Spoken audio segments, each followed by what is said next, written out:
The King, it's still strange to hear that expression, isn't it? The King, Charles III, is shortly going to host a reception at Buckingham Palace. That's for business figures and national government organisations ahead of the UN Climate Change Summit in COP27. More than 200 guests from across the globe are expected to attend, including the Prime Minister, after his first of many U-turns, I suspect, this time on attending the summit, which is being held in Sharm el-Sheikh in Egypt. Let's talk now to our royal reporter, Cameron Walker, who's at Buckingham Palace as the dignitaries arrive. Cameron.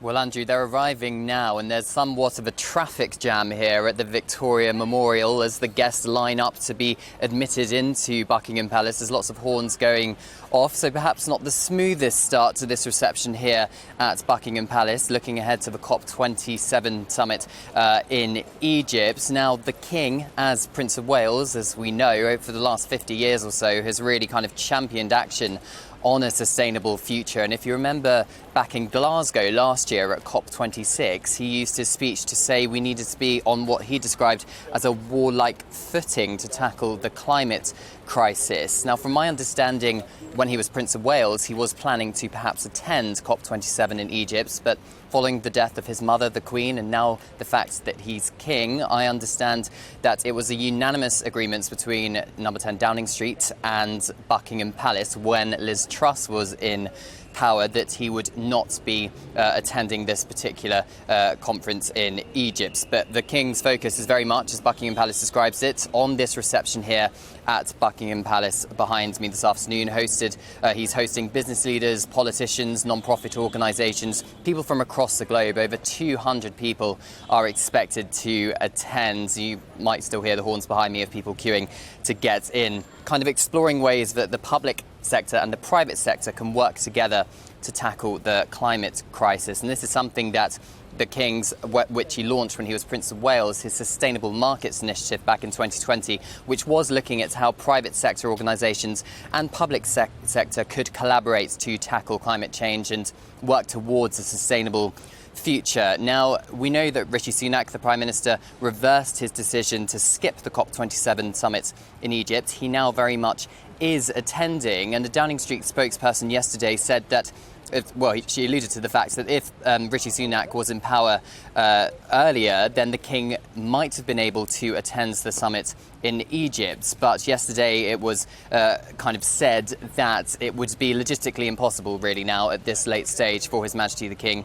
to attend the summit in Egypt, even if he wanted to. But the King is very much, as I said, Buckingham Palace is very much insisting that the King is very much focused on this reception here behind me, and it was a unanimous agreement between government and the palace that he would not be flying to Egypt for his first overseas tour as sovereign. Now, the COP26 President Alok Sharma is expected to be here this afternoon. He will be handing over his presidency in Egypt, and the Prime Minister is expected to make a speech this afternoon. So as soon as we have any more details of what he says in the speech or anything else that's happening behind Buckingham Palace walls, we'll bring it straight to you.